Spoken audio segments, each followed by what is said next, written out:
Hi everybody, thanks for joining me in my rubber room. I wanted to show you a video on how to use the Stampin' Ups Pigment Sprinkles. This is a great way to provide a lot of background color and a fun watercolor technique. So I'll just point you down so you can see exactly what I'm talking about.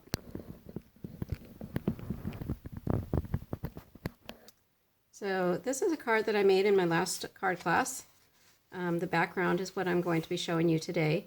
This border and the stamp set is from the Friend Like You stamp set and coordinating dies that are in the current Stampin' Up! Catalog. And this is another card that I did.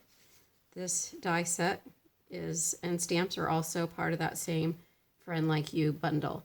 So if you buy that bundle together, you actually save 10%. And you can purchase that from my store that's at the top of my Facebook page. Okay, so what you're going to need to create that background are the Stampin' Up! Pigment Sprinkles. They come in little bottles like this. They come in a package of 6 different colors. I'm going to be using 4 of them today. You're also going to need an aqua pen filled with just water, and a spritzer, which is also just filled with water. We're going to be using watercolor paper today. Stampin' Up! Has some great new watercolor paper. It's a little bit more of a finer texture than what was carried previously. It's made of cotton, so it's a little bit softer and a little bit more pliable. But it's still great for watercoloring. It allows you to move your colors around, which you'll see. So what I'm going to do is start with taking the spritzer and liberally covering the cardstock with water. You want all of your cardstock to be covered with water. Make sure your spritzer is pointing down at the paper and not at you. Ask me how I know that. Okay, so I'm going to start with the Daffodil Delight. This is one of the brighter yellows that comes in the pack from Stampin' Up! And all I'm doing is I'm tapping and shaking a little bit to get those pigments applied to the cardstock. And you can see right away when they hit the water, they start to spread. Okay, and then I'm going to go with the Melon Mambo. I just want a little bit of this. A little bit goes a long way with this darker color. Okay, I think that'll do. And then I'm going to go in with the Bermuda Bay. This one is also dark. So we actually put a little bit of tape over the two of the 3 holes so that not too much of it comes out.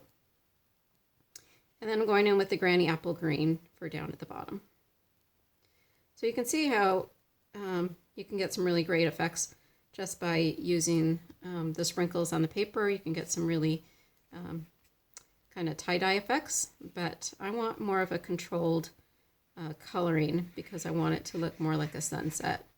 So just going to take my aqua pen and smear the color horizontally on the paper, trying to get some of that color out so the colors aren't too muddied. You still have the distinction between the colors. You want it to bleed a little bit, like you can see between the pink and the yellow. But you don't want it so much that you lose the distinction of the colors.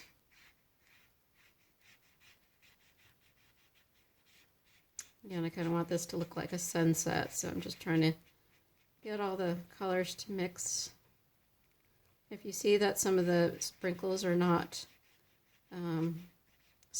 spreading, just put a little bit more water there and try to hit it with a little bit more water to get those sprinkles to move.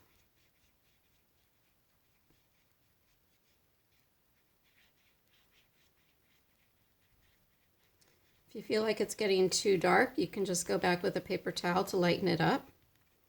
Or if you feel like it's not dark enough, you can just go back and add more sprinkles. It's really a pretty forgiving technique. I want this a little bit lighter up on top because I am going to be putting a saying up there.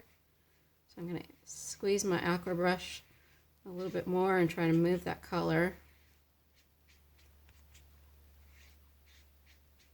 And then I'm going to hit it with a little bit of the paper towel just to wick off some of that extra moisture. you want your colors to be really nice and bright, you're just going to let it dry just the way it is. The more you wick the color off, the lighter that color is going to be. So my stain is actually going to go up here on this corner here, so I'm going to wick off more of that color. And it's okay if the rest of this is a little bit brighter. Okay, so that's the base of my card. I'm going to turn this around so you can see it from the right vantage point. So this is going to be the grass down at the bottom and then the sky up at the top. Okay, hope you liked that video. If you did, please comment and give me a thumbs up on the video. And if you'd like more information, you can contact me through my Facebook page, and you can shop 24/7 at my Stampin' Up website. Okay, hope you have a great day. Thanks for joining me. Bye-bye.